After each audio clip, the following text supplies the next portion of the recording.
let me show you how to connect to Wi-Fi on your Nintendo Switch 2.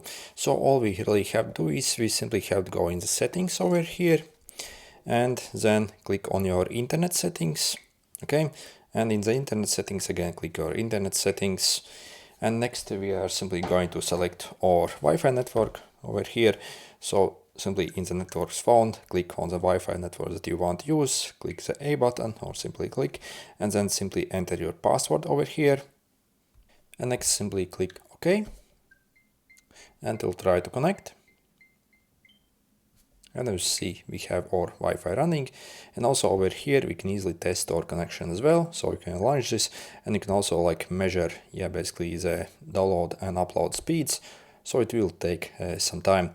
By the way, when it comes to the Wi-Fi speeds for this console, at least for me personally, they are actually like very slow. So usually I have like 700 megabits per down. So, and basically you see through the console I'm only getting like 33. So again, like literally 20 times slower essentially.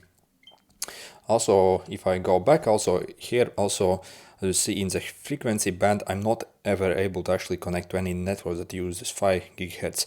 So basically when I check the specs, basically you should be able to connect to 5 GHz networks.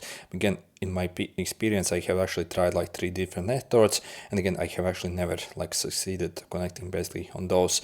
So again, the Wi-Fi connection speed, I think it's not very good on this console. So yeah, absolute trash in my opinion. Anyway, good luck.